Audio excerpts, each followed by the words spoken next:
Eh bien bonsoir à tous les amis, supporters, supportrices parisiens, amoureux du football, bienvenue à vous.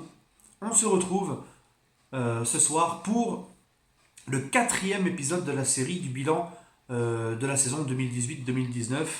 Donc ce quatrième épisode, c'est sur les recrues, à savoir les quatre recrues estivales, Choupo-Moting, Kerrer, Buffon, Bernat, et les recrues estivales, les Andro Paredes. Donc, les amis, on s'était les trois premières vidéos de la série étaient notamment sur le bilan de Tuchel. La deuxième, c'était sur Nasser El Khelaifi, les dirigeants et la communication au sein du club. Et le troisième épisode était sur est-ce que cette saison-là était la pire sous QSI. Donc, il y a la playlist de la saison 2018-2019, le bilan. Je vous invite à aller y jeter un petit coup d'œil pour ceux qui n'ont pas encore vu ces vidéos-là. Donc, on poursuit, épisode 4. Donc, on va commencer par la première recrue du Paris Saint-Germain l'été dernier de cette saison 2018-2019, c'était Gianluigi Buffon gratuit. Alors à l'époque, je m'étais dit que Gianluigi Buffon était une très bonne recrue au Paris Saint-Germain, qu'il allait apporter son expérience, son professionnalisme,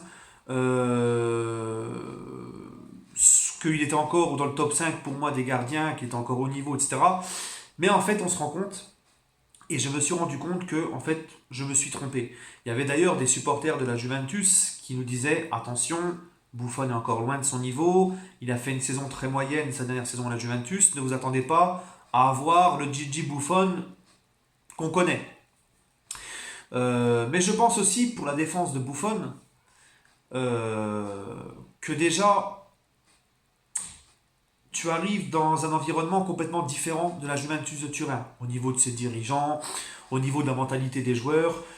Il y avait un truc qui m'avait marqué, moi les gars, c'était quand Buffon il était à l'anniversaire de Neymar et qu'il a dit voilà, ça fait 15 ans que je ne suis pas sorti comme ça, en soirée comme ça. Il avait dit, je sais plus s'il avait dit ça fait 15 ans, mais il avait dit ça fait des années que je ne suis pas sorti euh, en soirée comme ça. Mais pour toi, je fais une exception.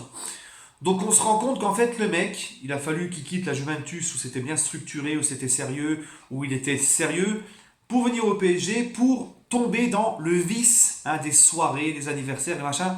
Déjà moi ça m'avait un petit peu... Je disais ça y est, le Gigi il est tombé, c'est le syndrome PSG, hein, voilà, la fête, on sort, et machin machin, bref. Ensuite, bah, Gigi Buffon euh, n'avait pas une concurrence... Enfin, c'était pas une concurrence au Paris Saint-Germain, un coup il est titulaire, un coup il ne joue plus pendant deux matchs, un coup il revient, un coup il ne joue plus. Et je pense que ça aurait été bien d'installer une hiérarchie au niveau des gardiens. Genre Buffon, t'aurais dû rester numéro un tout le temps, et Areola, il joue que les coupes. Ça aurait permis à Buffon de rester concentré tout le temps pour la Ligue des Champions, de rester à un rythme. Le mec, il fait deux matchs, il reprend le rythme, il rejoue, enfin, il repasse sur le banc pendant deux matchs, après il revient pendant un match et machin. Je pense que Tuchel a très très mal géré Areola Buffon. Alors que à la base c'était compris pour que Buffon joue titulaire et Areola grandisse à ses côtés en tant que numéro 2. C'est pas du tout ce qui s'est passé. Et en plus de ça, Buffon il arrive dans une équipe complètement traumatisée qui lorsqu'elle entend remontada, remontada, elle se chie dessus. D'ailleurs on l'a vu lors de PSG Manchester quand Buffon fait sa boulette. J'ai la mémoire, je ne sais pas, peut-être que j'ai la mémoire courte, mais pour moi, Buffon, les amis, n'avait jamais fait de boulette comme ça en huitième de finale de Ligue des Champions dans sa carrière avec la Juve. C'était au contraire un mec qui était décisif. Là, il fait une boulette de ouf. Alors oui, ça arrive, mais comme par hasard, à ce moment-là, dans ce match-là, avec le PSG. Et moi, je me dis, derrière ça, c'est pas anodin. Je me dis que Buffon, eh ben, il est arrivé dans une équipe traumatisée, on le sait, on connaît, j'ai déjà parlé plusieurs fois de ça. La barrière psychologique des joueurs du PSG en huitième de finale retour, dès qu'ils entendent la remontada, ils se chient dessus, notamment parce qu'il y a des joueurs qui sont traumatisés depuis cette remontada et on les garde. Et ça véhicule une ambiance de stress au sein du vestiaire. Les autres joueurs ressentent ce stress. Et comme avait dit une fois Bibay sur Canal+, au CFC, quand tu arrives dans un club que tu entends tout le temps la remontada, c'est nous, on a mangé une remontada, la remontada, la remontada, la remontada, ben, psychologiquement ça va jouer sur toi. Et je pense que Buffon, la boulette qu'il fait face à Manchester, c'est pas anodin.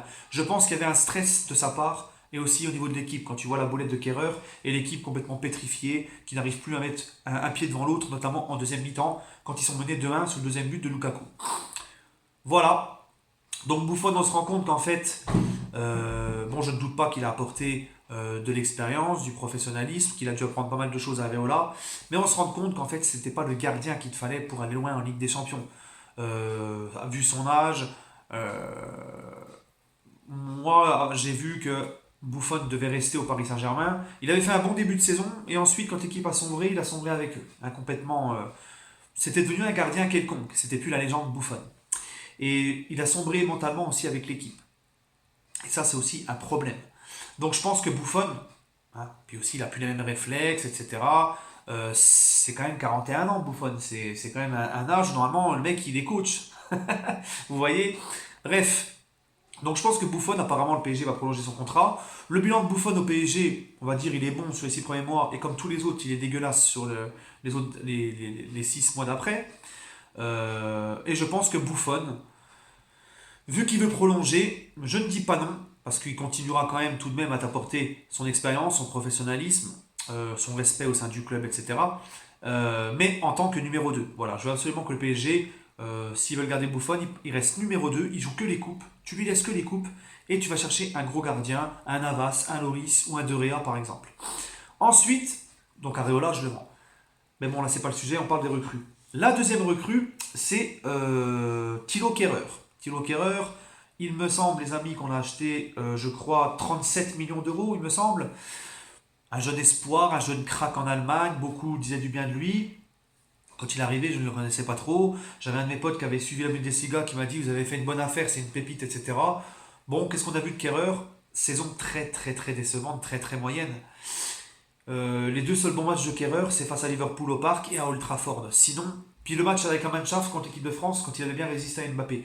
Mais sinon, les gars, dans l'ensemble de la saison, Kehrer, c'est beaucoup de pénaltys concédés, un joueur au fond du trou mentalement. Il va même t'avouer, après le match face à Manchester et sa boulette, qu'il a du mal à sortir la tête de l'eau, qu'il est mentalement touché, il n'arrive pas à se ressortir de cette spirale négative. Donc tu te rends compte que le mec, lui aussi, il fiotte. Lui aussi, mentalement, il coule. Il n'arrive pas à sortir la tête de l'eau. C'est un problème. Après, pour sa défense, je pense que Kehrer est encore un jeune joueur. Je le garde aussi au PSG, mais en tant que remplaçant. Voilà. Lui laisser un peu de temps, lui faire tourner la page, on va passer à une autre saison. Mais tu ne seras pas un titulaire, tu seras éventuellement le quatrième défenseur central ou le deuxième arrière latéral, ça dépend comment Tuchel veut l'utiliser. Et le laisser un petit peu grandir et un petit peu décompresser de tout ça. Voilà. Mais bon, si on juge sa saison, Kehrer, 37 millions d'euros, c'est une grande déception également. Ensuite, les deux recrues, le dernier jour, Bernat et Choupo. Alors Bernat, les amis, non, Bernat, ça sera le meilleur pour la fin, je vais le garder, je vais parler de Choupo. Choupo-Moting gratuitement, contre toute attente, tout le monde était choqué, tout le monde était surpris. Choupo-Moting gratuit débarque au Paris Saint-Germain. Moi-même, le premier, j'étais choqué. Comme ils disent dans la soupe aux choux, j'ai sauté de ma culotte à reculons. Hein. C'était un choix de Tuchel, tout comme Kehrer. Kehrer, un choix de Tuchel. Euh, Choupo-Moting, les amis, deux buts avec le PSG, techniquement très limité, très faible. Alors on savait qu'en arrivant au Paris Saint-Germain gratuitement, c'était un homme de confiance de Tuchel, c'était un mec que Tuchel savait sur qui il pouvait compter, que c'était un bosseur, il travaillait, il était sérieux, c'était son bon petit soldat lorsqu'il il entraînait Mayence. Mais là, la marche était trop haute pour le PSG. Et on sait tous que quand Kehrer arrive au Paris Saint-Germain, quand Choupo-Moting pardon, arrive au Paris Saint-Germain, c'était pour jouer le rôle de doublure. C'était pas pour être titulaire. Ça, on le savait tous. Hein. On ne peut pas le juger comme étant un titulaire. On savait tous que le mec était là pour faire souffler Cavani ou n'importe lequel en attaque. C'était juste pour le banc de touche et la rotation. Mais même ça, les gars, même ça, Choupo-Moting nous a montré tout au long de la saison qui n'a même pas le niveau d'être remplaçant au Paris Saint-Germain. Et pour nous, il nous faut un banc de qualité. Si là demain on a besoin de un ou deux mecs offensifs pour le banc de touche, c'est pas des Choupo-Moting qu'il nous faut, les gars. Nous, c'est la classe au-dessus. Choupo-Moting, c'est bien pour le banc de touche de l'Olympique de Marseille, c'est bien pour être titulaire dans un club lambda de Ligue 1, mais les gars remplaçants PSG, pour moi, c'est pas possible. Donc, encore une fois, échec. Bernat, et là c'est intéressant. Bernat, 8 millions d'euros, il me semble, on l'a acheté.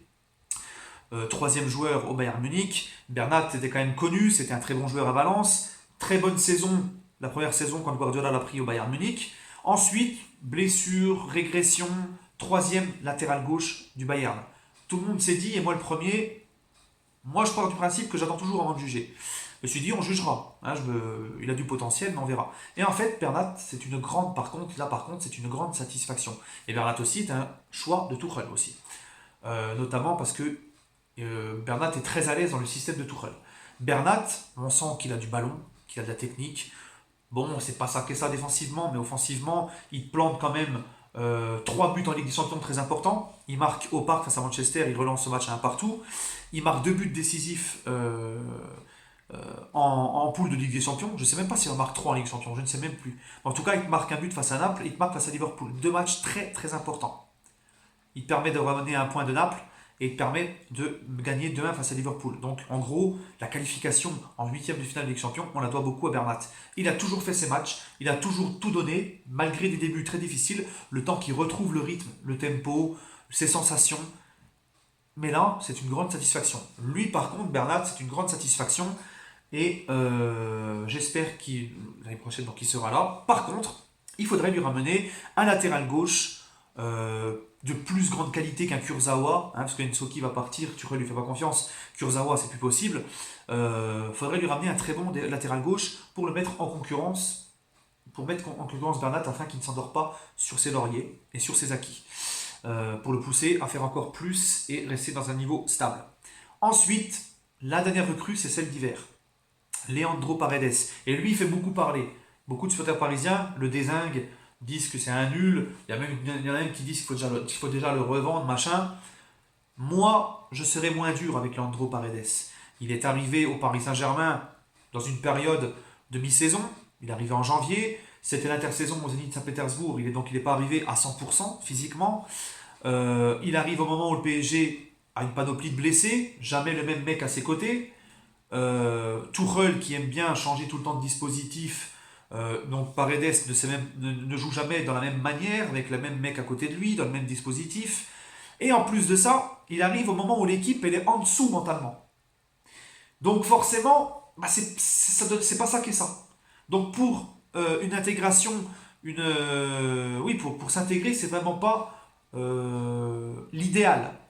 Donc moi, Paredes, j'attends la saison prochaine pour le juger. Et est-ce que je veux le garder au PSG? Bien sûr, tu n'as déjà pas beaucoup de milieux. On voit quand même que Paredes, il a du ballon. Il faut être patient. D'ailleurs, la passe de Paredes sur Kylian Mbappé face au DFCO hier, c'était pas Stambouli ou Cabaye qui aurait pu la faire, cette passe. Donc on sent que le mec a des grandes qualités techniques. Donc j'attends. J'attends pour Paredes.